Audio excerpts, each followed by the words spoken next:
जी हाँ दोस्तों, हाल में एक उत्तराखंड का एक वीडियो, गांव का एक वीडियो आपके मोबाइल तक जरूर पहुंचा होगा, जिसे आप सब ने अपने अपने चश्मे से देखा होगा।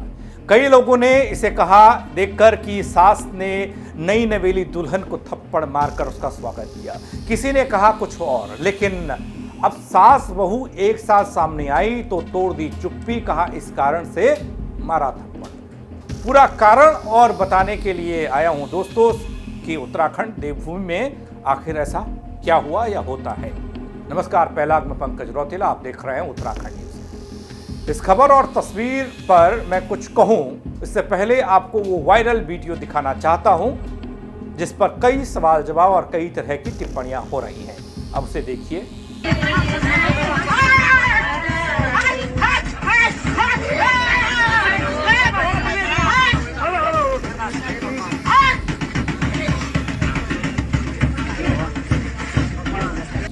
देखिए, एक नई नवेली दुल्हन गांव पहुंचती है, उसका स्वागत होता है और फिर इस नई बहू को एक बुजुर्ग सास टीका लगाती है और उसी दौरान कुछ ऐसा होता है दोस्तों कि उसकी चर्चा पूरे देश में होने लगती है।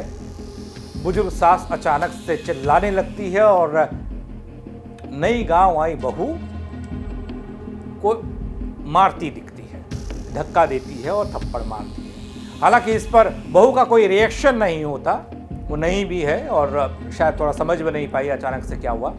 लेकिन हाँ, वहाँ मौजूद लोग बुजुर्ग सास को थोड़ा संभालते पकड़ते नजर जरूर आए।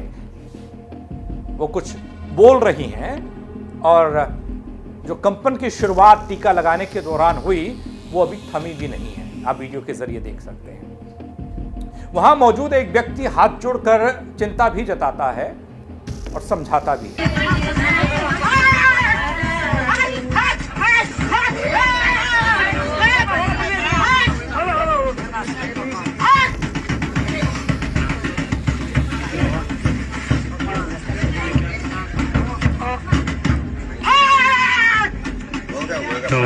दगड़ियों, यह वीडियो जहां जहां पहुंचा सबने इस पर सवाल करना शुरू कर दिया। उत्तराखंड के एक ऐसे वीडियो ने सवाल उस पर लगातार लोग करते दिखाई दिए, इसकी वास्तविकता को जाने बगैर। और उसके बाद खुद सास और बहू सामने आई। क्या वास्तव में देवता अवतरित होते हैं? यह एक सवाल था इस वीडियो पर किसी का, या एक लोक विश्वास और सामाजिक अभिप्राय और भावनात्मक प्रतिक्रिया ये है, किसी ने कहा। कमेंट तो बहुत सारे हैं, अलग अलग तरीके से इस पर आ रहे हैं, लेकिन ये है क्या चीज़, ये बताने की कोशिश करूं। इस घटना में एक बुजुर्ग महिला पर देवता अवतार होने का दावा किया गया और वीडियो में ये दिखाई भी दे रहा है। वो उस समय हुआ जब दुल्हन घर पर आ रही थी, एंट्री हो रही थी और दुल्हन पर झपट्टा मारकर ऐसे करके आप तस्वीरों में देख रहे हैं। एक विवाद की स्थिति जैसी लगी कि कुछ विवाद हो गया और इसमें चिंता जो दुल्हन पहुंची थी उसके घर वालों से लेकर उसके रिश्तेदार भी चिंता करने लगे, भाई ये क्या हो रहा है। कुछ लोग इसे अयोग्य पूजा, कुछ लोग योग्य पूजा, कुछ लोग अर्चना कह रहे हैं, कुछ कह रहे हैं, कुछ भ्रम और छल कपट कह रहे हैं। दोस्तों, क्या है बोल ये सब चीज? कैसे इसको परिभाषित किया जाएगा, कैसे किसी को समझाया या बताया जाएगा? हालांकि मैं इस पर क्या बोलूं, अपनी भूमि को यूं ही देवभूमि नहीं कहा जाता, ये सब जानते हैं। यहाँ देवी देवताओं का वास चारों ओर है। जहां भी कहीं उन देवताओं को तगड़ियों ये लगता है, हम सब जानते हैं कुछ गलत हो रहा है। बाहर वालों के लिए बता रहा हूं, अपने वहां वाले सब जानते हैं।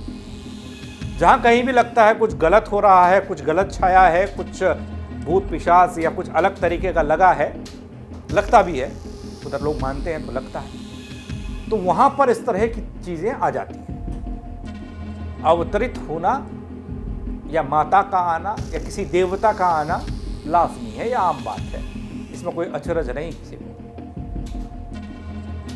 इस मामले में सास बहू दोनों ने अपनी चुप्पी तोड़ी, तो वही सवालों का जो सिलसिला चल रहा था, एक एक कर सबके सवालों के जवाब दिए कि भैया इसे आप गलत क्यों कह रहे हैं। कई लोगों ने इसको अलग अलग तरीके से परिभाषित किया।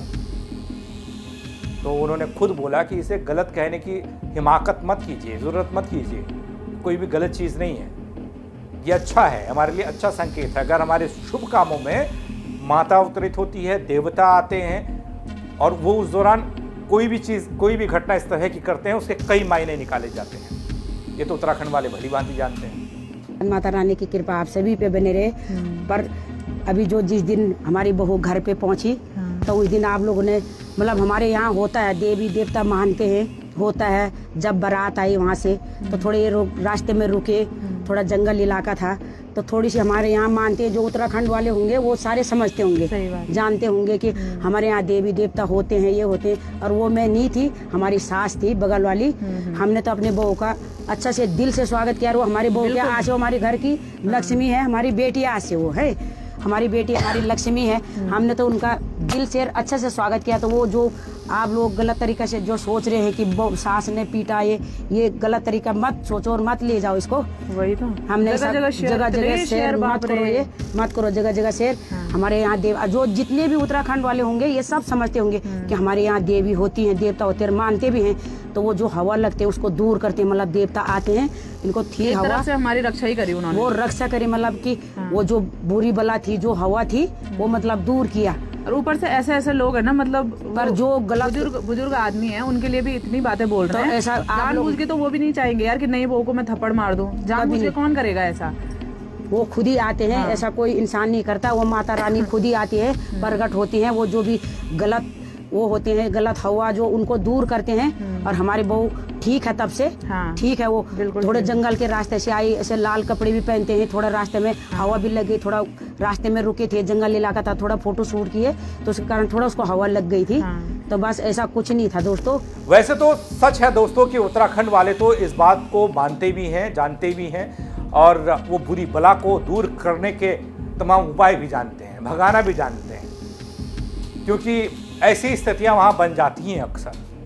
और ऐसी स्थिति में मैंने कहा माता का आना या देवता का आना कोई नई बात नहीं है, ऐसा यहाँ होते रहता है। लेकिन यहाँ जब बाहर से कुछ लोग आते हैं या बाहर यहाँ की कुछ चीज़ें जाती हैं तो परिभाषाएं बदल दी जाती हैं, क्योंकि वो अपने चश्मे से उसे देखते हैं। तो मैं उन सब लोगों से ये बात कहना चाहता हूँ, या फिर उत्तराखंड वाले अक्सर कहते हैं भाई अगर आप इस पर टिप्पणी कर रहे हैं, आप इस चीज़ को देख कर ये कह रहे हैं, तो उससे पहले आप उत्तराखंड देवभूमि को जानिए, पहचानिए। उसके बाद आप इसे लड़ाई कह लीजिए, इसे झगड़ा कह लीजिए, इसे आप विवाद कह लीजिए, आप इसे कुछ भी कह सकते हैं, किसी बुजुर्ग का पागलपन कह लीजिए, कुछ भी। जब तक आप देवभूमि उत्तराखंड को जानेंगे नहीं, वहाँ की संस्कृति को जानेंगे नहीं, वहाँ के आध्यात्म को जानेंगे नहीं, वहाँ कण-कण में बसने वाले भगवान को जानेंगे नहीं, तब तक आप नहीं समझ पाएंगे। यहाँ ऐसा होते रहता है, मैंने कहा ना ऐसा होते रहता है। मैंने देखा है, आपने भी देखा है, उत्तराखंड वालों ने देखा है। लेकिन ये बाहर वालों के लिए ज़्यादा स्टोरी बन जाएगी, बाहर वालों को जो लोग सवाल कर रहे हैं उनके लिए। दोस्तों यहाँ इसे ऐसे समझिए कि दुल्हन की डोली कई रास्तों से होकर गुजरती है, आती है, और पहाड़ियों से, गाड़ से, गधेरों से होकर वो घर पहुंचती है। और ये जब दुल्हन पहुंचती है तो उस दौरान ऐसे काफ़ी नाजुक वक्त के तौर पर देखा जाता है, क्योंकि कोई दूसरे की बेटी दूसरे गांव में किसी दूसरे के घर में आ रही होती है, इमोशनली भी वो कमज़ोर होती है उस समय। इस दौरान जंगल भी पड़ता है, कई सारे रास्ते पड़ते हैं, कहीं मरघट पड़ते हैं, कई बहुत सारी चीज़ें पड़ती हैं। तो वहाँ से होकर जब नई दुल्हन पहुँचती है तो उसका लिबास और उसकी भावनाएं उसमें बहुत कमज़ोर होती है। और लिबास इसलिए क्योंकि आप देखते होंगे लाल सुर्ख जोड़ा कपड़ों का, और इसको लेकर कुछ चीज़ें, कुछ ताकतें अट्रैक्ट होती हैं और वो उसके साथ जुड़ जाती हैं, ये माना जाता है उत्तराखंड। ऐसी जगह पर कई तरह की बुरी आत्माएं होती हैं दोस्तों, जो अक्सर नई दुल्हन और उसके परिवेश से आकर्षित होकर, उसके पहनावे से आकर्षित होकर उसके साथ जुड़ जाती हैं, लग जाती हैं। सीधे कहें तो उसके साथ चलने लग जाती है, लेकिन उसे देखा नहीं जा सकता। कई लोग बाद में बहुत ज़्यादा परेशान भी होते हैं इन्हीं बातों को लेकर कि उस समय ऐसा हुआ था, फिर उसका पूजन पाठन चलता है। ऐसा ही कुछ यहाँ पर था, इस मसले पर भी कुछ ऐसा ही था।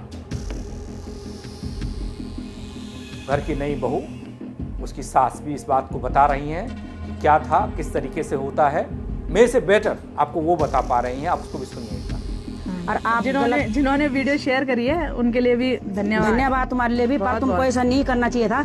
मेरी बहू को उससे दुख हुआ, उसको उस दिन दुख हुआ। मैंने उसको बहुत समझाया कि बेटा कोई बात नहीं है, जो उत्तराखंड वाले होंगे, हमारे पहाड़ के होंगे, उनको सबको पता होगा कि हमारे यहाँ देवी देवता होते हैं, मानते हैं। वो कुछ जो ना समझ होंगे वही बोलेंगे। वैसे दुख मुझे इस बात से नहीं हुआ कि सब वीडियो डाल रहे हैं, दुख मुझे इस बात से हुआ कि मेरे घर से फोन आ रहे हैं, मेरी मम्मी परेशान हो रही, पापा परेशान हो रहे हैं कि मोनिका को बुरा लग रहा होगा। तो मेरे लिए सोच रहे थे और मैं अपने घर वालों के लिए सोच रही थी, इसलिए बुरा लगा ना। नहीं तो ऐसा नहीं है कि हमारे तो मेरा उधर वाले भी खुश थे, हम भी खुश हैं, बहुत खुश भगवान की कृपा से। सब चीज मतलब ठीक ठाक हो गया था, शादी अच्छे से निपट गई थी। लेकिन लास्ट में कुछ लोगों ने मतलब ऐसा कबाड़ा कर दिया, क्या बोले, थोड़ा सा थोड़ा सा सही हो गया था। नहीं तो बिल्कुल हम लोग सोच रहे थे कि बस शादी अच्छे से निपटनी चाहिए, कुछ नहीं होना चाहिए, ना बारिश आनी चाहिए, ना लड़ाई झगड़ा, कुछ नहीं होना चाहिए। भगवान की कृपा से कुछ हुआ भी नहीं। लेकिन लास्ट में कुछ लोगों ने ना अपना रंग दिखाई दिया। मतलब एक बार पूछा तक नहीं कि भाई आपकी वीडियो डालें, आप कंफर्टेबल हो नहीं हो, आपका पहला दिन है इस क्षेत्र में, हमारे गांव में आपका पहला दिन है, कि उसको कैसा लगेगा मैं वीडियो डालूं। लेकिन उन्होंने डाल दिया क्योंकि उनको व्यूज मिल रहे थे। ऐसा तो कुछ भी नहीं है। भगवान की कृपा से हमारे सारे कार्य आप लोगों की आशीर्वाद कृपा से भी और भगवान का भी कृपा से सब संपन्न खुशी से हो गया। वीडियो डालने से मुझे कोई दिक्कत नहीं है, कोई भी मेरी वीडियो बना, मैंने तो बोला था सबको भाई बनाओ वीडियो, कोई दिक्कत नहीं है, अच्छा डालो। जिसने भी डाला, मैंने किसी को नहीं बोला तुमने मेरी वीडियो क्यों डाल दी, ये क्यों कर दिया, वो क्यों कर दिया। लेकिन जब तुम ऐसी वीडियो डाल रहे हो तो मैंने बोला भाई थोड़ा लगा भाई वीडियो डिलीट करो, और एटलीस्ट आपको पूछना चाहिए। नॉर्मल वीडियो होती तो मैं क्यों बोलती भाई, क्योंकि नॉर्मल वीडियो भी सबने डाली है। मुझे खुशी हुई, काफी लोगों ने फेरे वाली रील बना रखी है, फैन पेज बने हुए, इतने प्यारे इतनी प्यारी वीडियोस उन लोगों ने बनाई हुई है, बहुत अच्छी बना रही है। क्यों नहीं बोल रही हूँ मैं, उन्होंने अच्छी वीडियो शेयर करी हुई है। दोस्तों कई लोग टिप्पणी कर रहे हैं, मैंने बताया कि क्या होता है, कई लोग टिप्पणी कर रहे हैं कई तरह की, और सच ये है कि ये कोई धोखा या नाटक नहीं है। जिन लोगों ने धोखा लिखा, नाटक लिखा, मैंने कहा उन लोगों को पहले उत्तराखंड को देखना चाहिए, समझना चाहिए, उसके बाद वो धोखा या नाटक कुछ भी कह सकते हैं। कई लोग कह रहे हैं कि ये नाटक है या इस तरह की चीज़ें। कुछ लोग उस बुजुर्ग को धार्मिक झूठा करार दे रहे हैं। जो बुजुर्ग जो है, देखिए घर गांव की जो बुजुर्ग होती है ना, ये उस महिला की नई दुल्हन की ना असल सास नहीं है। असल सास उसके साथ दूसरी जगह खड़ी है। आप देखिए वो कह रही है, वो बता भी रही है कि मैं नहीं, वो चचेरी सास है। जो बुजुर्ग हैं, और बुजुर्गों को जिम्मा होता है कि वो टीका करें, वो वेलकम करें, वो जो चीज़ें हैं। तो उसी दौरान ये घटना घटती है। श्रद्धा, दायित्व को लेकर भी सवाल उठ रहे हैं। दगड़ियों, उत्तराखंड के ग्रामीण इलाके, खासकर दूरस्थ इलाके जो हैं, वहाँ पर अक्सर ऐसी चीज़ें देखने को मिलती हैं। आप मैदानी इलाकों में जाइएगा तो वहाँ कम दिखता है। अक्सर कारण तो भाई खोजने पर ही पता चलेगा कि ऐसा क्यों है, लेकिन है ऐसा। दुर्गम रास्तों से होकर जब गुजरते हैं लोग, तो दुल्हन की बिना दुल्हन या कोई आम इंसान भी गुजरे, उसके साथ भी ऐसी चीज़ें हो जाती हैं। कई बार भूत लगना, पिशाच लगना, छल लगना, अपनी अपनी भाषा है, उसमें सब कहते हैं। पारंपरिक रूप से उत्तराखंड के बहुत सारे गांव और वहाँ मान्यताएं ऐसी हैं कि गृह प्रवेश जब होता है, पहली बार कदम घर में जब रखते हैं, उस समय कुल देवी देवताओं की उपस्थिति वहाँ होती है, अवतरण वहाँ होता है। कई बार नहीं भी होता, लेकिन जब ऐसी संकट की स्थिति दिखती है, कहीं पर कोई बुरी छाया किसी के ऊपर दिख रही हो, तो ऐसे बुजुर्ग वहाँ पर नाचना शुरू करते हैं और उसको भगाने की कोशिश होती है। वो मारना या किसी को नुकसान पहुँचाने की नीयत नहीं होती है। सब पाप बाधाएं हटा दी जाती हैं, हटाने की कोशिश होती है। कहते हैं लोग किससे आशीर्वाद मिलता है और कुछ नहीं। जनता की आस्था जुड़ी रहती है, परंपराएं जुड़ी रहती हैं, सामाजिक मान्यताएं यहाँ पर हैं, लोग विश्वास करते हैं एक ऐसी घटनाओं पर। उत्तराखंड में ये होता है, इसको लेकर अनर्गल चीज़ें नहीं होनी चाहिए। जो लोग इसे नाटक कहते हैं या कहते हैं, उन्हें उत्तराखंड को समझना चाहिए। मैं जो सीधे ये कहूँगा कि उत्तराखंड को समझे बिना कमेंट नहीं कर सकते हैं। पर्वतीय क्षेत्रों में, पहाड़ी इलाकों में देवी देवता, जंगल देव, स्थानीय देव पूजा आदि का प्रचलन हम सब लोग जानते हैं, बहुत गहरा होता है और बुजुर्गों को यहाँ पर खासी तवज्जो दी जाती है दोस्तों। और उसी का नतीजा ये है कि जब बुजुर्गों के कंधे पर किसी नई दुल्हन का वेलकम करने का, नई बहू का वेलकम करने का वक्त होता है, तो उस वक्त ये घटना घटी जो यहाँ पर आप देख रहे हैं तस्वीरों में। जैसे जोर से झपट्टा मारना, ये चीज़ें देखी जा रही हैं। लेकिन ये बताना और जानना ज़रूरी है कि गांव बहुत दूर दूर होते हैं, वहाँ तक पहुँचना, अलग अलग रास्ते से मैंने कहा ना पहुँचना, और वो रास्ते में क्या मिला क्या नहीं मिला, वो जो अदृश्य ताकतें होती हैं वो जुड़ जाती हैं और वो दिखती नहीं है। वो उन लोगों को तो बिल्कुल नहीं दिखेंगी जो लोग मानते नहीं, लेकिन यहाँ पर मानने वालों के साथ है ये चीज़ें। छल कपट सब चीज़ें यहाँ दूर कर दी जाती हैं। घर में एंट्री के समय कुल देवी देवता अवतरित होते हैं, शुभ माना जाता है, आशीर्वाद लिया जाता है। और यहाँ पर जो नई बहू गांव पहुंची वो भी कह रही है, वो बता रही हैं कि भैया ऐसे ऐसे वायरल किया तो ठीक, लेकिन ऐसे ऐसे कमेंट कर दिया, ऐसी ऐसी बातें कर दी, बहू पीट दी तो हंसते ही। तो वो कह रही हैं कि पीटा नहीं, उनके माता पिता भी चिंतित हो गए थे, उनके रिश्तेदार लोग चिंतित थे, लेकिन वो खुद बता रही हैं, आप खुद सुनिए। सोशल मीडिया पर जहां ये वीडियो वायरल हुआ दोस्तों, लोग अपनी अपनी बातें अपने अपने कमेंट करने लगे, अपनी बातें कमेंट के माध्यम से रखने लगे। जिनमें देवता आया उनको लेकर भी बोली, जिनको पीटा गया या जिन पर ये झाड़ फूक हुई उनको लेकर भी एक गलत साबित करने की होड़ सी मच गई। लेकिन ये सच है कि अपने उत्तराखंड में ऐसा होना कोई नई बात नहीं है, इसलिए इसे ढोंग पाखंड या फिर कुछ और ना समझा जाए। वो ये वीडियो को देखने से पहले अपने उत्तराखंड, हमारे उत्तराखंड को एक बार जान लें और फिर किसी नतीजे पर पहुंचे, मैं तो यही कहूँगा। बाकी आप कमेंट के जरिए बताइएगा उन लोगों को कि अपने उत्तराखंड में कैसे होता है, भले सब क्यों होता है, और शेयर कीजिएगा और लोगों को भी दिखाइएगा जो लोग कमेंट कर रहे हैं क्यों कर रहे हैं। आप लोग बेहतर बता सकते हैं, जो लोग वहाँ की ज़िंदगी जी रहे हैं, और जो लोग बाहर निकल गए वो लोग केवल कहानियों के तौर पर याद हैं उनको। इससे जुड़ने के लिए आप सबका बहुत शुक्रिया दोस्तों। जय उत्तराखंड।